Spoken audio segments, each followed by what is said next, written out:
Good morning. My name is Austin. I work here at Serenity House. I hope y'all had a good weekend. Happy belated Mother's Day to all you mothers. I'm an addict. I got clean here on October 19th of 2014. We have a medical detox, inpatient residential program, outpatient peer recovery support coaches, and we also have a youth prevention program that's called Impact at Serenity. And so I'm very blessed to be here and be a part of. Let's start this week off with the Just for Today. Onward on the journey. The progression of recovery is a continuous uphill journey.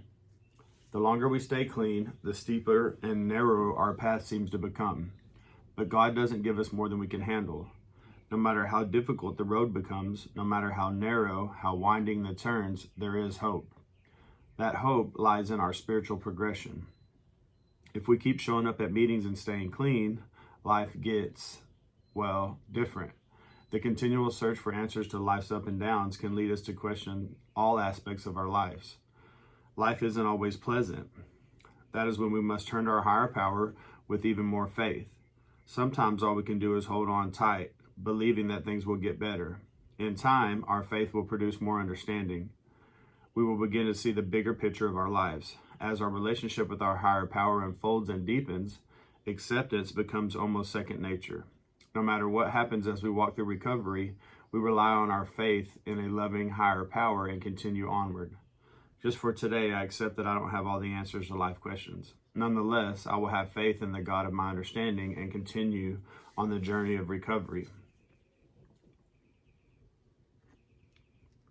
Somebody early on in recovery told me that part of this journey for me should be my hope turning into faith and my faith turning into trust. And sometimes I feel like I'm in different places on that journey, but ultimately I can remember getting here and having some hope, right? And I can remember there's going to be times in recovery for me personally where everything seemed hopeless. And I shouldn't say everything seemed hopeless. When there was a situation that was really upsetting or unnerving or just volatile, and all I could do was pray to God and go to sleep and wake up the next morning. Like there was no answers, there was no relief. All I could do was just pray to God, hope everything was going to be okay, and go to sleep and wake up the next morning.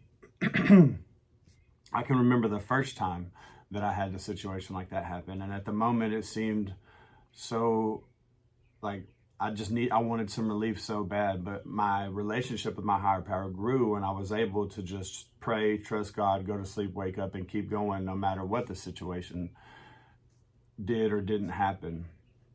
And so because I've had some situations like that in this last little over 9 years clean, I've been able to, my hope has turned into faith. And I think what this reading is talking about, how after some